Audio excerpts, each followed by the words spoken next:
Today we will discuss about Anglo-Saxon poetry. Anglo-Saxon poetry is divided into two parts: pagan, heathen or non-Christian, and Christian poetry. English as we know it descends from the language spoken by the North Germanic tribes who settled in England from the 5th century AD onwards.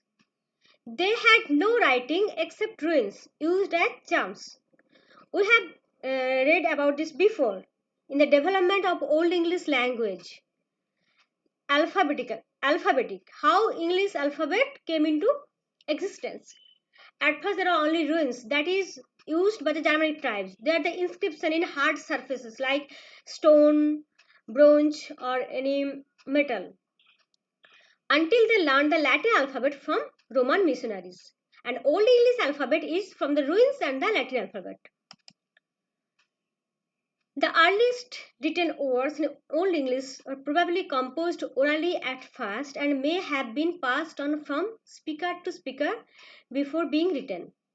Okay, one thing I want to say here, that if you read history of literature, then follow my videos chronologically, one after another.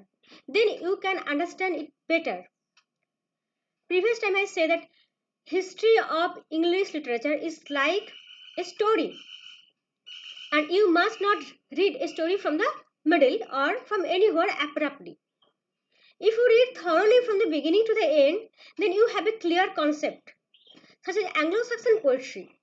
When poetry was come first before prose, so how came alphabet, how came letter, how came language?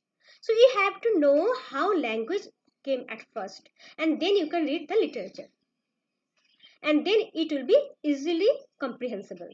So I suggest you to watch and note down all the information related to your information from the beginning.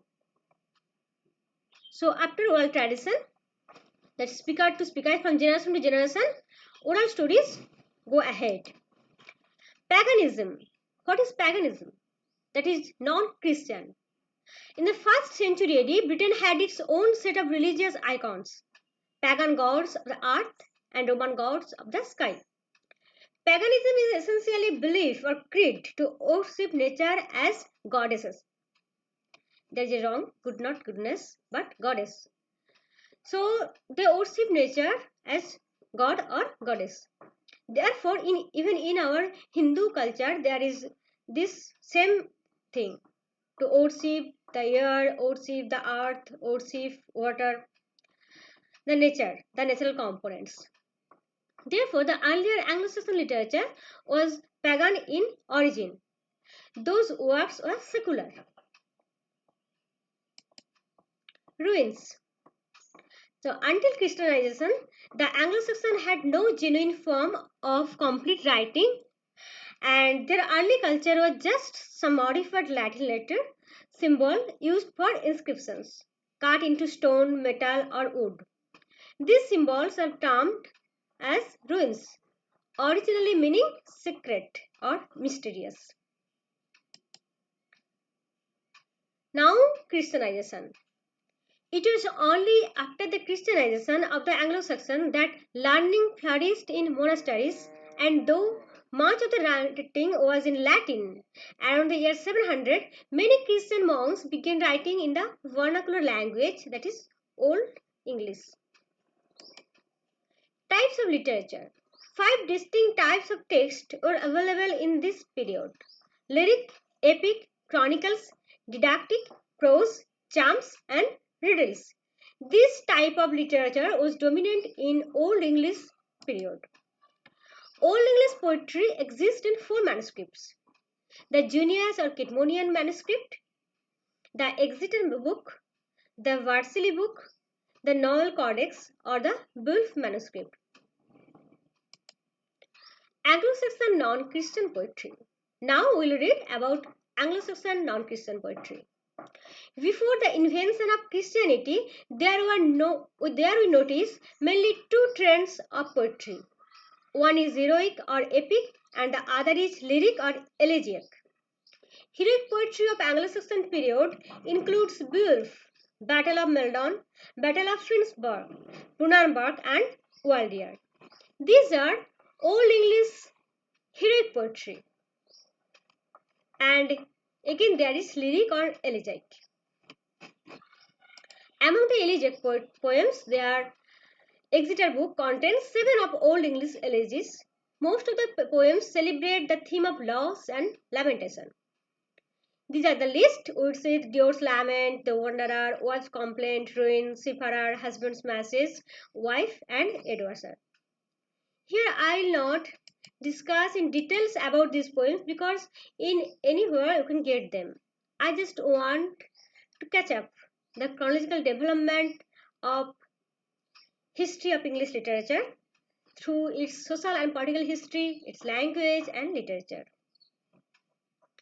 Now, one thing I want to say that the distinction mark that Anglo-Saxon non-Christian or Christian poetry is somewhat arbitrary, because when two people, community settle in one place and some influence came, they remain something even before and after that.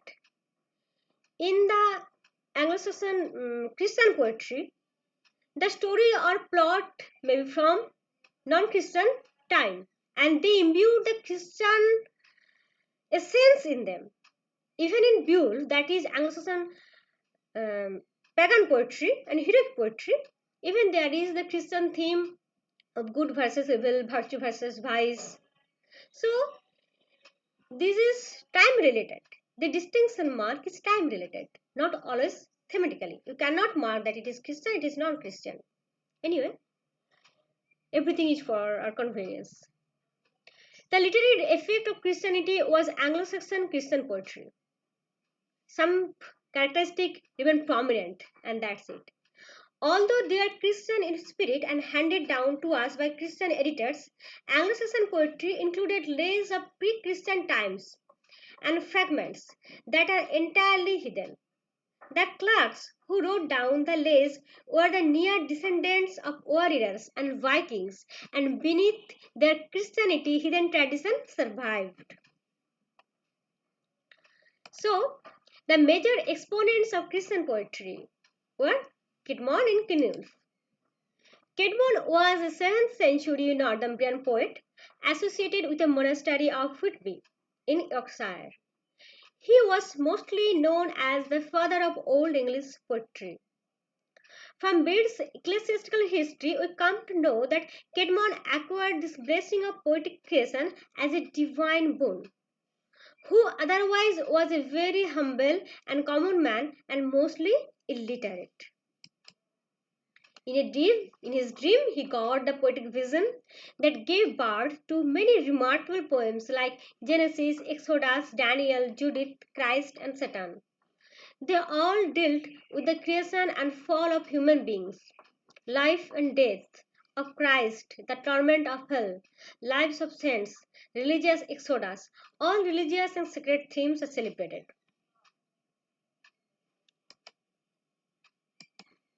Cynewulf. Nothing is known about this 9th century poet's life.